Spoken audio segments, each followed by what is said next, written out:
I'm inserting a ticket, but it is not accepting. नमस्कार मंडळी, Paris पुराण आता जवळपास संपलेलं आहे. आम्ही निघालो होतो लिलीकडे. लिली देखील फ्रान्समधलंच एक छोटंसं शहर आहे. तिथे आम्ही एअरबीएनबी बुक केलं होतं. बरं, हा टोल नाका आहे बरं का. इथल्या फ्रान्सच्या हायवेचा हा मोठा टोल नाका आहे. इथे टोलवरती कोणीसुद्धा नाही. इथे तुम्हाला एक तिकीट मिळतं एंट्रीला. फक्त तिकीट घ्यायचं आहे, पैसे पे करायचे नाहीत. ते तिकीट घेऊन अजून पुढे निघालो होतो आम्ही. दिवसभर पॅरिस फिरून कंटाळा आलेला होता. आता संध्याकाळचे जवळपास 7 वाजले होते आणि आम्ही पुढे निघालो. इथे पण टोल भरल्यावरती हा फायदा होतो की रस्ता एकदम गुळगुळीत असतो. विदाऊट एनी ऑब्स्ट्रक्शन्स तुम्ही ट्रॅव्हल करू शकता. आणि आता जरा सर्व्हिसेसला थांबावं म्हटलं. एअरदे आहे इथे. तुम्ही बघितलंय मागच्या व्हिडिओमध्ये एअरदे म्हणजे काय. पण हे एअरदे वेगळंच निघालं आणि आम्ही बोर्ड बघितला नाही. तर इथे कशाची सोय नव्हती. एक्सेप्ट वॉशरूम आणि पाणी बॉटल मिळत होत्या फक्त.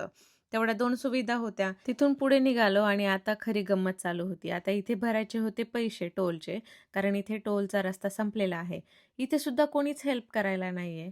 आम्ही प्रयत्न केला, राजेशने प्रयत्न केला कार्ड टाकायचा, पण तिथे पैसे ॲक्सेप्ट करत नव्हतं आणि परत पुढे काही अडचणी नको म्हणून बिल पे केल्याशिवाय आम्हाला पुढे जायचं नव्हतं.